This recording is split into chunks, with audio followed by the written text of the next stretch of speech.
Monsieur le ministre, la parole est maintenant à Monsieur Mohamed Lakila. Monsieur le Président, mes chers collègues, ma question s'adresse à Monsieur le ministre de l'Action et des Comptes publics. Hier, le gouvernement dévoilait le projet de loi pour un État au service d'une société de confiance. 40 articles pour instaurer le droit à l'erreur et pour simplifier les démarches administratives. 40 articles pour passer d'une administration de contrôle et de sanction à une administration bienveillante et d'accompagnement. 40 articles qui permettront de généraliser le système du rescrit, de simplifier les déclarations, de limiter le poids des contrôles et plus généralement de faire confiance aux contribuables et aux entreprises. Car sont nombreux les entrepreneurs à être lassés de la paperasse, des amendes, des rappels, des contrôles tatillons. Avec mes collègues de la majorité, nous les auditionnons depuis plusieurs mois sur ce sujet et nous avons entendu non seulement leur ras-le-bol, mais aussi leurs centaines de propositions de simplification. Alors, 40 articles, c'est un bon début et les mesures que vous proposez vont dans le bon sens. Mais pensez-vous, Monsieur le ministre, que cela suffira à rétablir la confiance entre l'État et les Français? Pensez-vous sincèrement qu'un texte puisse changer la culture de notre administration publique?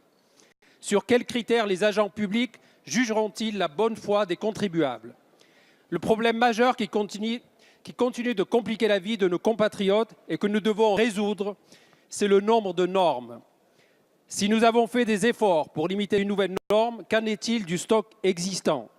N'est-ce pas le rôle de ce Parlement que de délégiférer et de supprimer le volume des normes qui handicapent notre pays? Monsieur le député, la parole est à Monsieur Gérald Darmanin, ministre de l'Action et des Comptes publics. Merci Monsieur le Président, Mesdames et Messieurs les députés. Monsieur le député Lakila, permettez-moi d'abord de vous remercier, comme remercier la quinzaine de députés qui ont beaucoup travaillé sur cette question. Monsieur Guérini, Madame Errante, le président Fesneau et puis bien d'autres. Et je pense que c'était un moment important de co-construction parlementaire avant que le texte que j'ai eu l'honneur, sous l'autorité du Premier ministre, de présenter au Conseil des ministres ne soit effectivement public et vienne devant votre Assemblée sans doute à la fin du mois de janvier. Il y a un paradoxe, Monsieur le député, que vous avez souligné.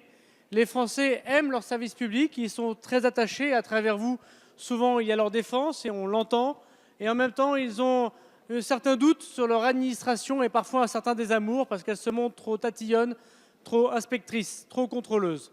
La volonté du président de la République et de tout le gouvernement, c'est effectivement par ce texte du droit à l'erreur de changer de paradigme et de donner à l'ensemble des contribuables, à l'ensemble des associations, à l'ensemble des collectivités locales, à l'ensemble des entreprises, une formation de bienveillance. L'administration, ce qu'elle fait déjà par ses agents tous les jours sur le terrain, doit davantage accompagner que contrôler, doit davantage conseiller qu'inspecter, et c'est toute la révolution administrative que nous vous proposons aujourd'hui. Alors il y a plein de mesures, vous l'avez dit, Monsieur le député, dans ce projet de loi, il y a 40 articles. Je voudrais dire à votre Assemblée qu'évidemment le débat parlementaire est ouvert, il est ouvert à tous vos amendements. Attention, ce n'est pas toujours simple la simplification. D'autres ont essayé de complexifier la complexité, si vous voyez ce que je veux dire. Il nous faut désormais être très clairs avec tous nos concitoyens et continuer dans le débat qu'a instauré le Premier ministre, notamment par sa circulaire, vous l'avez dit, à propos du flux de normes prises cet été, puisque je suis très heureux de dire que sous l'autorité de cette circulaire du Premier ministre, aucune norme nouvelle n'a été créée par décret. Et je pense que ça, c'est effectivement à mettre à l'actif de notre gouvernement.